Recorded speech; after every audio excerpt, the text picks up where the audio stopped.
Are you looking for the best beginner mirrorless camera? I got my friend Jeff here from Jeff Eatley. I'm gonna link him up down in the description below. He's an 8-year professional photographer, and he just picked up the Sony a6000. And I want you to tell me about this thing. But first of all, hi to all the new dads out there. This is Dad Reviews. This is where I give you my unedited, hopefully more authentic look at the products that he likes using apps. So if you're interested in that, you might want to consider clicking that subscribe button.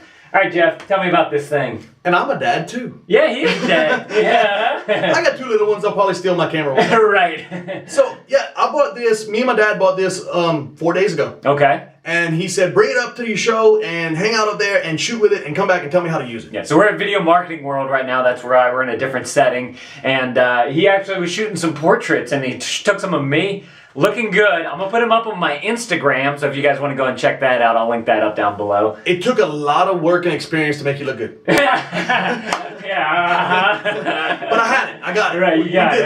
We accomplished the mission. You made it work. So he sent me up here with the mission to figure this out, teach him how to use it when I got back. Okay. And I thought, it's going to be a good little camera, play with it and stuff like that. And for the last 48 hours, this is like for about $500. Yeah. It's just incredible. I mean, it's shooting in, I can even push it to 4K, but I don't. I strictly stay with 1080i. Right. Because it's just easier on my computers and all that other stuff, so right. you don't have to worry about it. Mm-hmm. But I've been taking pictures and portraits of people all day with this camera that normally I have to spend $4,000, and I have my $4,000 cameras that I use. Right. So, and this is pulling it off. And that's pulling it off. Wow. I mean, now granted, maybe in one day I'd like to have the better lens, but they have like 30 lens options. Right. So you can always upgrade. But for just straight out of the box. Yeah. And doing videos and lighting them and you find the right light, and this thing just is gold. Right, and from a vlogging standpoint too, this is just a little bit bigger than say like a G7X exactly. or that RX100 or something like that,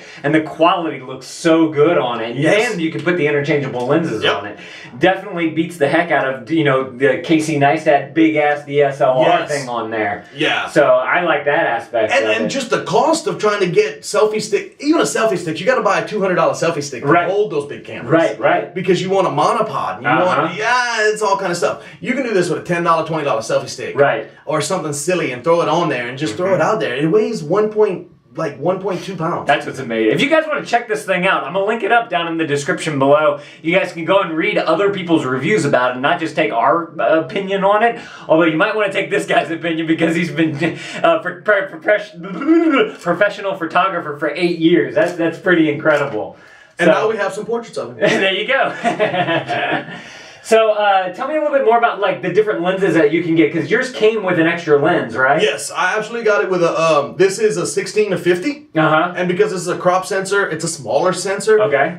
It's, equivalent to other cameras, but it's basically your best walk-around lens. Okay. Because I can shoot you really wide. I can shoot you right here and get this whole area, or I can zoom in a little bit and really get a decent portrait. Nice. Then the longer lens is a 55 to 200. Now I can reach out and touch somebody. Right. So we were in some pretty big conference rooms today. You didn't know it, but on this camera right now, I have pictures of you watching Nick Nimitz. He's stalking me. I saw him standing in the back. I'm like, hey, let me grab a picture of Lane. So Nick finally said something funny. You smiled. I got a shot from all the way across the room. It had to be, 50, 60 feet? Yeah.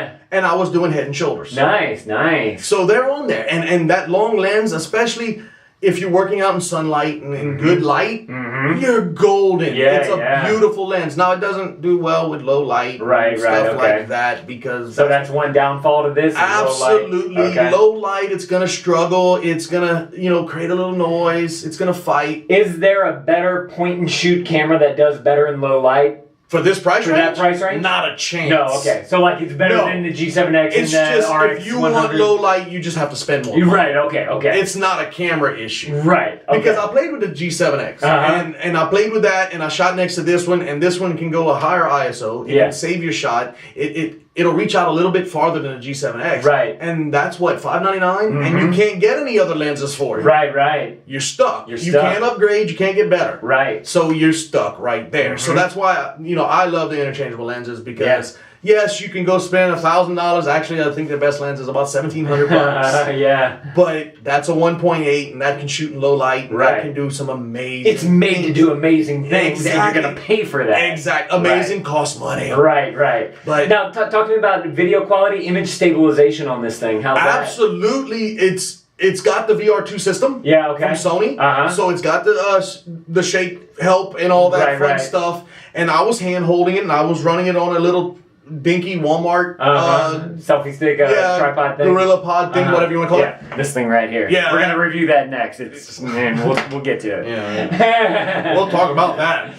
So yeah, I threw that on that, and look, it's pretty stable. It's the best thing, even with the best VR nowadays. Yeah. You still have to learn how to stand right and take, and control your breathing and think about what you're doing. So because if not, if you're walking like an elephant, you're gonna shake any camera. Right. But pretty much, if you can keep the shutter speed over 1/60th of a second in this sucker, you're golden. Nice. Awesome. The VR is great. Awesome. So if you guys want to check this thing out, again, I'll link it up down in the description below.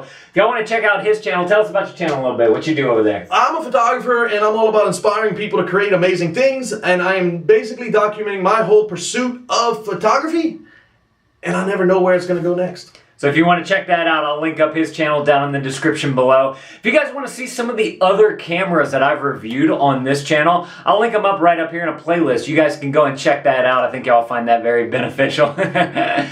If you guys are liking what we're doing here on Dad Reviews, make sure to click that subscribe button. I'll also put a little button here for Jeff's channel if you guys want to check that out. I'll put some more videos right there on the screen. I'd love it if you guys watch more of our videos. Thank you guys for watching our videos. A thumbs up is always appreciated. And Dad out.